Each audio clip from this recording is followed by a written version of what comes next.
ಲಕ್ಷ್ಮೀ ನಿವಾಸ serial. ಜಯಂತ್ಗೆ ನಡವಳಿಕೆಯಿಂದ surprise ಕೊಡಲು ಹೋದ ಜಾಹ್ನವಿಗೆ ನೋವು ಗ್ಯಾರಂಟಿ. ಲಕ್ಷ್ಮೀ ನಿವಾಸದಲ್ಲಿ ಜಾಹ್ನವಿ ಮದುವೆಯಾಗಿ ಗಂಡನ ಮನೆಗೆ ಹೋಗಿದ್ದಾಳೆ. ಭಾವನಳನ್ನು ಸಿದ್ದೇಗೌಡರು ಲವ್ ಮಾಡುತ್ತಿದ್ದಾರೆ. ಆದರೆ ಸಿದ್ದೇಗೌಡರ ನಡವಳಿಕೆಯಿಂದ ಈಗಾಗಲೇ ಭಾವನೆಗೆ ಇದೆಲ್ಲ ಅರ್ಥವಾಗಿದೆ. ಎಚ್ಚರಿಕೆಯೂ ಕೂಡ ಕೊಟ್ಟಿದ್ದಾಳೆ. ಆದರೂ ಸಿದ್ದೇಗೌಡರು ಅದ್ಯಾವುದಕ್ಕೂ ತಲೆ ಕೆಡಿಸಿಕೊಳ್ಳುತ್ತಿಲ್ಲ. ಅದರಲ್ಲೂ ಮನೆಯಲ್ಲೂ ಸುಳ್ಳು ಹೇಳಿ ಭಾವನಳನ್ನು ನೋಡುವುದಕ್ಕೆ ಬಂದಿದ್ದಾರೆ. ಇತ್ತ ಜಾಹ್ನವಿಯನ್ನು ಮದುವೆ ಮಾಡಿಕೊಟ್ಟಿದ್ದಾಗಿದೆ. ಆದರೆ ಮನೆಯವರಿಗೆ ಒಂದು ದಿನ ಕೂಡ ಜಯಂತ್ ಮನೆ ಯಾವುದು, ಎಲ್ಲಿ ಇದೆ ಎಂಬುದು ಗೊತ್ತಿಲ್ಲ. ಮಗಳು ಹೇಗಿದ್ದಾಳು ಎಂಬ ಚಿಂತೆಯಲ್ಲಿಯೇ ಇದ್ದಾರೆ. ಆದರೆ ಜಯಂತ್ ಸ್ಯಾಡಿಸ್ಟ್ ಎಂಬುದು ಇನ್ನು ತಿಳಿದಿಲ್ಲ. ಪ್ರೀತಿಯಿಂದ ಅಡುಗೆ ಮಾಡಿದ್ದರೂ ಆ ಖುಷಿಯನ್ನು ಒಂದು ಕ್ಷಣದಲ್ಲಿಯೇ ಕಳೆಯುತ್ತಾನೆ. ಜಾಹ್ನವಿಯನ್ನೇ ಗಮನಿಸುತ್ತಿರುವ ಜಯಂತ್ ಜಾಹ್ನವಿಯನ್ನು ಮನೆಯಲ್ಲಿ ಒಬ್ಬಳೇ ಇರುವುದು. ಆ ಮನೆಗೆ ಜಯಂತ್ ಪಾಸ್ವರ್ಡ್ ಹಾಕಿದರೆ ಮಾತ್ರ ಬಾಗಿಲು ಓಪನ್ ಆಗುವುದು. ಈ ರೀತಿಯ ಸೆಕ್ಯೂರಿಟಿ ಮಾಡಿದ್ದಾನೆ. ಈಗ ಮನೆಯಲ್ಲಿರುವ ಜಾಹ್ನವಿಯನ್ನು ಆಫೀಸ್ನಲ್ಲಿ ಕುಳಿತು CCTVಯಲ್ಲಿ ನೋಡುತ್ತಿದ್ದಾನೆ. ಮನೆಯಲ್ಲಿ CCTV ಇದೆ ಎಂಬುದು ಕೂಡ ಜಾಹ್ನವಿಗೆ ತಿಳಿದಿಲ್ಲ. ಮನೆಯನ್ನು ಕ್ಲೀನ್ ಮಾಡುವುದನ್ನು ಅಲ್ಲಿಯೇ ಕುಳಿತು ನೋಡಿದ್ದಾನೆ. ಅಮ್ಮನ ಜೊತೆಗೆ ಮಾತನಾಡಿದಾಗ ಅದನ್ನು ಅನುಮಾನದಿಂದ ನೋಡಿದ್ದಾನೆ. ಸಿದ್ದೇಗೌಡರಿಗೆ ಎಚ್ಚರಿಕೆ ಕೊಟ್ಟ ಭಾವನಾ. ಇತ್ತ ಭಾವನಳಿಗೆ ಸಿದ್ದೇಗೌಡರ ಕಾಟ ತಪ್ಪುತ್ತಿಲ್ಲ. ಭಾವನೆಗೆ ಒಂದು ಮಗು ಇದೆ ಎಂದು ಬೇಸರ ಮಾಡಿಕೊಂಡಿದ್ರು ಗೌಡ್ರು. ಇದೀಗ ಮಾಮೂಲಿ ಚಾರ್ಮ್ಗೆ ತೆರಳಿದ್ದಾರೆ. ಮತ್ತೆ ಭಾವನಳಿಗೆ ತನ್ನ ಪ್ರೀತಿ ಹೇಳುವ ನೆಪವನ್ನು ಹುಡುಕುತ್ತಾ ಇದ್ದಾರೆ. ಅದಕ್ಕೆ ಅಕ್ಕಿ ರೊಟ್ಟಿ ಎಂದು ನೆಪವಿಟ್ಟುಕೊಂಡು ಸಿಂಚಳನ್ನು ನೋಡಿಕೊಳ್ಳುತ್ತೆಂದು ಬಂದು ಭಾವನಳನ್ನು ಕಾಡಿಸುತ್ತಿದ್ದಾರೆ. ಇದು ಭಾವನೆಗೇನು ಗೊತ್ತಿಲ್ಲ ಎನ್ನುವಂತೆ ಇಲ್ಲ. ಲಕ್ಷ್ಮಕ್ಕ ಎನ್ನುತ್ತಿದ್ದ ಗೌಡ್ರು ಈಗ ಲಕ್ಷ್ಮಕ್ಕೆ ಅತ್ತೆ ಎಂದು ಕರೆಯುತ್ತಿದ್ದಾರೆ. ಖುಷಿಗೂ ಎದುರಿಗೂ ಬರ್ತಿಲ್ಲ. ಭಾವನಾ ಇದೆಲ್ಲವನ್ನು ನೋಡಿ ಯಾಕೋ ಮುಂದಕ್ಕೆ ಸರಿ ಆಗಲ್ಲ ಎಂದು ಭಾವಿಸಿದ್ದರು. ಅದನ್ನೇ ಕಣ್ಸನ್ನೆಯಲ್ಲೇ ಒಳಗೆ ಕರೆದರು.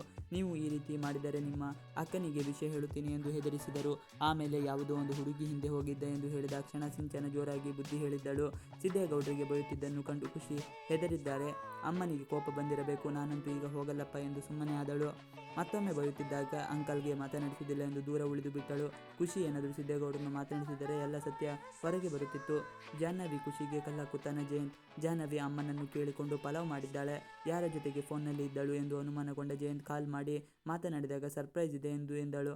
ಕೆಲಸ ಮುಗಿಸಿ ಮನೆಗೆ ಬಂದಾಗ ಬ್ಯೂಟಿಫುಲ್ ಆಗಿ ರೆಡಿಯಾಗಿದ್ದ ಜಾಹ್ನವಿ ಕಂಡು ಜಯಂತ್ ಖುಷಿಯಾಗದ. ಕಣ್ಣು ಮುಚ್ಚಿ ಊಟದ ಟೇಬಲ್ಗೆ ಕರೆ ತಂದಳು. ಇನ್ನೇನು ಬಡಿಸಬೇಕು ಎನ್ನುವಷ್ಟರಲ್ಲಿ ಜಯಂತ್ ಕಣ್ಣು ಸಿಂಕ್ ಕಡೆಗೆ ಹೋಗಿದೆ. ಕಳೆದ 2 ವಾರಗಳಿಂದ ಮದುವೆಯ ಸಂಭ್ರಮ ಮನೆ ಮಾಡಿತ್ತು. ಜಾಹ್ನವಿಯ ಮದುವೆ ಮುಗಿದಿದೆ. ತವರು ಬಿಟ್ಟು ಗಂಡನ ಮನೆಗೂ ಜಾಹ್ನವಿ ಹೊರಟುವಾಗಿದೆ. ಜಾಹ್ನವಿಯ ಮದುವೆಯಲ್ಲಿ ಒಂದಷ್ಟು ಗಮನ ಹರಿಸಬಹುದಾದಂತಹ ಸನ್ನಿವೇಶಗಳು ನಡೆದಿದೆ. ಅದ್ಯಾವುದು ಇವತ್ಯಾವತ್ತು ಮುಖವನ್ನೇ ನೋಡಲ್ಲ ಎನ್ನುತ್ತಿದ್ದ ಸಿದ್ದೇಗೌಡರ ಕೋಪವು ನೀರಿನಂತೆ ಕರಗಿ ಹೋಗಿದೆ. ಸಿದ್ದೇಗೌಡರಿಗೆ ಜಾಹ್ನವಿ ಮದುವೆಯಲ್ಲಿ ತಾನು ಪ್ರೀತಿಸುತ್ತಿದ್ದ ಹುಡುಗಿ ಸಿಕ್ಕಿದ್ದಾಳೆ. ಭಾವನಳ ಅಡ್ರೆಸ್ ಇಲ್ಲದೆ ಕೊರಗುತ್ತಿದ್ದ ಸಿದ್ದೇಗೌಡರಿಗೆ ಭಾವನಾ ತನ್ನ ಅತ್ತೆ ಮಗಳೇ ಎಂಬ ಸತ್ಯ ಅನಾವರಣಗೊಂಡಿದೆ. ಈ ಸತ್ಯದಿಂದ ಸಿದ್ದೇಗೌಡರು ಖುಷಿ ಹೆಚ್ಚಾಗಿದ್ದು ರೀಲ್ಸ್ ಮಾಡೋದು ಎಂಜಾಯ್ ಮಾಡುತ್ತಿದ್ದಾರೆ. ಖುಷಿ ಬಚಾವ್ ಮಾಡಿದ್ದ ಸಿದ್ದೇಗೌಡರು. ಖುಷಿ ಇದಕ್ಕೂ ಮುಂಚೆ ಸಂಕಷ್ಟದಲ್ಲಿ ಸಿಲುಕಿಕೊಂಡಿದ್ದಳು. ಅತ್ತೆ ಮಾವನಿಂದ ಕೆಲಸ ಹಾಳಾಗಿದ್ದಳು. ನೆಮ್ಮದಿಯೂ ಇಲ್ಲ, ಊಟ ನಿದ್ದೆಯೂ ಇರಲಿಲ್ಲ. ಹೇಗೋ ಮನೆಯಿಂದ ತಪ್ಪಿಸಿಕೊಂಡು ಮನೆಯಿಂದ ಹೊರಗೆ ಬಂದಿದ್ದಳು. ಭಾವನಾ ಅಮ್ಮ ಬೇಕು ಅಂತ ಸಿದ್ದೇಗೌಡರ ಬಳಿ ಹೋಗಿದ್ದಳು. ಆದರೆ ಅಂದು ಅಲ್ಲಿ ಆಗಿದ್ದೇ ಬೇರೆ ಆಗಿತ್ತು. ಭಾವನಾ ಅಮ್ಮನಳಿಗೆ ಸಿಗದೆ ಮತ್ತೆ ಅದೇ ಮಾವನ ಕೈಗೆ ಸಿಕ್ಕಿ ಅಲ್ಲಿನ ರಿಯಾಲಿಟಿ ಸಿದ್ದೇಗೌಡರಿಗೆ ತಿಳಿಯದೇ ಇರಲಿಲ್ಲ. ಮಗುವಿನ ಮುಖ ನೋಡಿ ಏನೋ ಆಗಿದೆ ಎಂದಷ್ಟೇ ಭಾವಿಸಿದ್ದರು. ಭಾವನಳ ಮಗಳೆಂಬ ಸತ್ಯ ಅನಾವರಣ. ಜಾಹ್ನವಿಯ ಮದುವೆ ಮನೆಯಲ್ಲಿ ಸಿದ್ದೇಗೌಡರು ಖುಷಿಯಾಗಿ ಓಡಾಡುತ್ತಿದ್ದರು. ಅದಕ್ಕೆಲ್ಲ ಕಾರಣ ಭಾವನಾ ಸಿಕ್ಕ ಖುಷಿ. ಸಿದ್ದೇಗೌಡರು ಭಾವನಳನ್ನು ಪ್ರೀತಿ ಮಾಡ್ತಾ ಇದ್ದಾನೆ ಎಂಬುದು ಅದಾಗಲೇ ಅವರ ಅತ್ತಿಗೆಗೆ ಅನುಮಾನ ಮೂಡಿತು. ಆದರೆ ಇದರ ನಡುವೆ ಸಿದ್ದೇಗೌಡರ ಖುಷಿ ಉಸುಕ್ಕಂತ ಕಡಿಮೆ ಆಗುವುದಕ್ಕೆ ಕಾರಣವಾಗಿತ್ತು ಖುಷಿಯ ಅಮ್ಮ ಎನ್ನುವ ಒಂದು ಶಬ್ದ. ಈ ಮಾತು ಕೇಳಿಸಿಕೊಂಡ ಸಿದ್ದೇಗೌಡರು ಮಂಗಾಗಿ ಹೋದರು.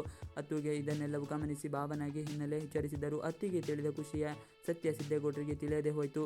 ಖುಷಿದೆಜ್ಜೆ ಸಿದ್ದೇಗೌಡರ ರೀಲ್ಸ್. ಇದು ಮದುವೆ, ಪ್ರೀತಿ, ಪ್ರೇಮ ಇತ್ಯಾದಿ ಎಂದುಕೊಂಡು ಸಿದ್ದೇಗೌಡರು ರೀಲ್ಸ್ ಮಾಡೋದರಲ್ಲಿ ಫೇಮಸ್ ಎಂಬುದು ಎಲ್ಲರಿಗೂ ಗೊತ್ತಿರೋ ವಿಚಾರ. ಅವರ ಸೋಷಿಯಲ್ ಮೀಡಿಯಾ ತೆಗೆದು ನೋಡಿದೇನೆ ಗೊತ್ತಾಗುತ್ತದೆ ಎಷ್ಟು ಬ್ಯುಸಿ ರೀಲ್ಸ್ ಮಾಡೋದರಲ್ಲಿ ಎಂಬುದು. ಈಗ ಖುಷಿ ಬೇರೆ ಸೇರಿದ್ದಾಳೆ. ಇಬ್ಬರು ರೀಲ್ಸ್ ಮಾಡೋದರಲ್ಲಿ ಎಕ್ಸ್ಪರ್ಟ್ಗಳು ಆಗಿದ್ದಾರೆ. ಖುಷಿ ಅಲಿಯಾಸ್ ನಿಶಾ ಅಂತೂ ಡ್ಯಾನ್ಸ್ ಆಕ್ಟಿಂಗ್ನಲ್ಲಿ ಸೂಪರ್ ಆಗಿ ರೀಲ್ಸ್ ಮಾಡುತ್ತಿದ್ದಾರೆ.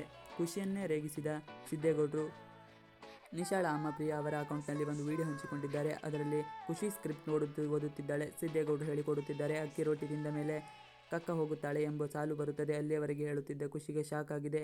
ಹಾಂ ಎಂದು ಎಕ್ಸ್ಪ್ರೆಷನ್ ಕೊಟ್ಟು ಸಿದ್ದೇಗೌಡರಿಗೆ ಹೊಡೆದಿದ್ದಾಳೆ. ಸಿದ್ದೇಗೌಡರು ಈ ಫನಿ ವಿಡಿಯೋ ಮಾಡಿ ನಕ್ಕಿದ್ದಾರೆ. ಹೀಗೆ ಶೂಟಿಂಗ್ ಸ್ಪಾಟ್ನಲ್ಲಿ ಸಿದ್ದೇಗೌಡರು ಎಲ್ಲರನ್ನೂ ಖುಷಿಯಾಗಿ ಇಟ್ಟುಕೊಳ್ಳುತ್ತಿದ್ದಾರೆ. ಇವಿಷ್ಟು ಇವತ್ತಿನ ವಿಡಿಯೋ. ಈ ವಿಡಿಯೋ ಇಷ್ಟ ಆದರೆ please like, share and subscribe ಮಾಡಿ. ನೀವು ನಮ್ಮ ಯೂಟ್ಯೂಬ್ ಚಾನಲ್ಗೆ ಸಬ್ಸ್ಕ್ರೈಬ್ ಆಗಿಲ್ಲ ಅಂದರೆ ಬೇಗ ಸಬ್ಸ್ಕ್ರೈಬ್ ಮಾಡ್ಕೊಳ್ಳಿ. ನಾವು ಹಾಕುವಂಥ ಎಲ್ಲ ವಿಡಿಯೋಗಳು ನಿಮಗೆ ನೋಟಿಫಿಕೇಶನ್ ಮುಖಾಂತರ ದೊರೆಯುತ್ತದೆ. Thanks for watching video. Please like, share and subscribe our channel.